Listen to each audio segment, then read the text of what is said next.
Hello, I'm Laura Marshall. And I'm Melinda Rose, and this is Light Matters for December 12th, 2012. On today's show, light points make optical devices more efficient, plasmonic nanobubbles precisely target cancer, a nanosandwich traps light to boost solar cells, sprinkled nanocubes act as super light absorbers, and we bring you some notable business news.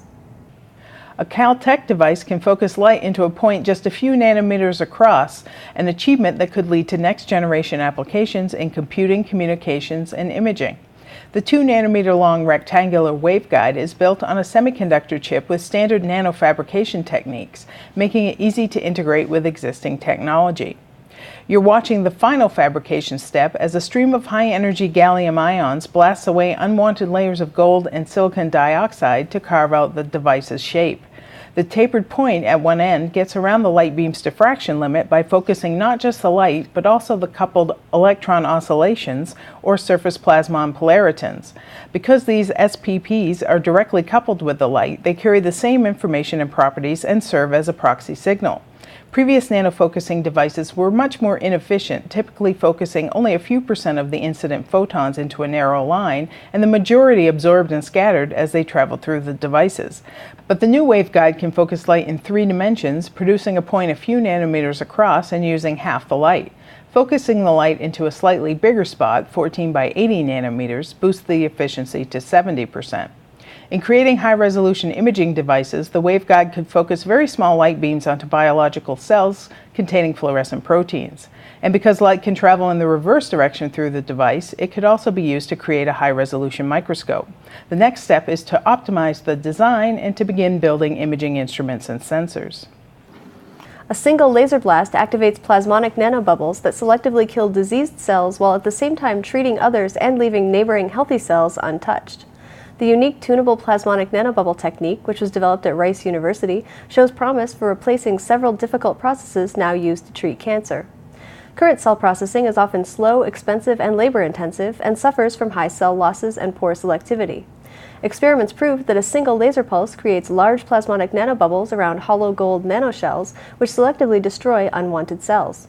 The same laser pulse creates smaller nanobubbles around solid gold nanospheres that punch a tiny temporary pore in the wall of a cell and create an inbound nanojet that rapidly injects drugs or genes into the other cells. As many as 10 billion cells per minute could be selectively processed in a flow-through system like this one. The technique potentially could advance cell and gene therapy and bone marrow transplants. The team plans to build a prototype for human cell testing in the near future.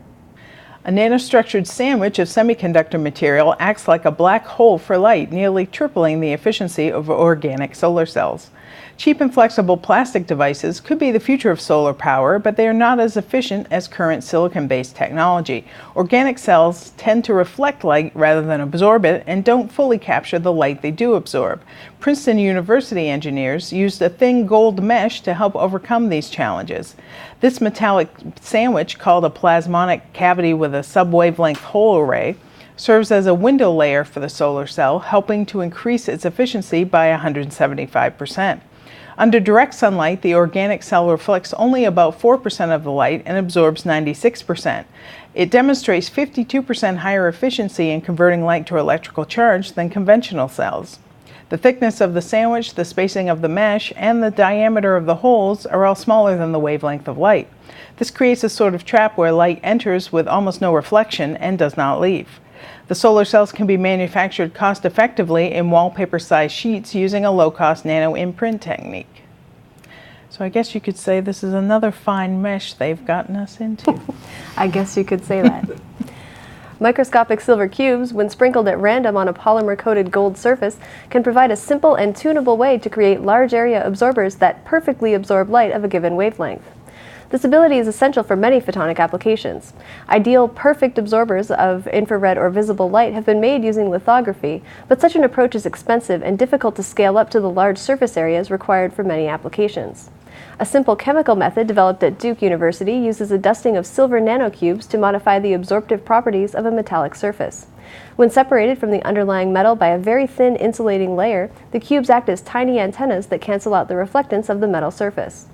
The cost-effective absorbers could find use in applications ranging from sensors to energy harvesting devices. In business news, Cleveland-based materials and chemical supplier Materion is further consolidating manufacturing to improve operations and save money by shutting its optical coatings facility in California and moving that production to Massachusetts and China.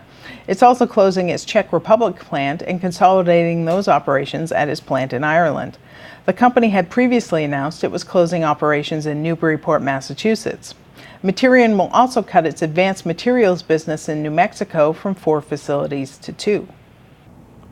SPIE is urging Congress and President Obama to find a balanced bipartisan plan, including tax and entitlement reform, to avoid the fiscal cliff, and they're calling for the plan to ensure strong support for science and technology.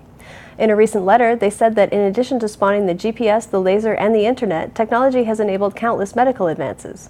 Almost every national priority, from health and defense to agriculture and conservation, relies on science and engineering. Federal R&D investments account for less than 1/5 of the current discretionary budget, but discretionary spending is the only place where deep cuts would be made if sequestration goes into effect, the letter observes. SPIE warns that several countries in Asia and Europe have increased research substantially and at a far faster pace than the U.S., threatening the U.S.'s leadership position in science, technology, and innovation. Sequestration would require up to $12 billion in R&D funding cuts annually across defense and non-defense programs. Among the cuts would be more than $1 billion from DARPA.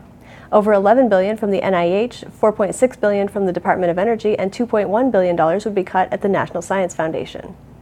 That's it for this edition of Light Matters, Photonics Media's weekly newscast. We're working to bring you a best of 2012 edition, so let us know what you think the top stories, Photonics stories of 2012 were by visiting our Facebook page. You can also send your thoughts to lightmatters@photonics.com. In the meantime, we're halfway through the most photonic holiday of the year, the Festival of Lights. So happy Photonica, everybody!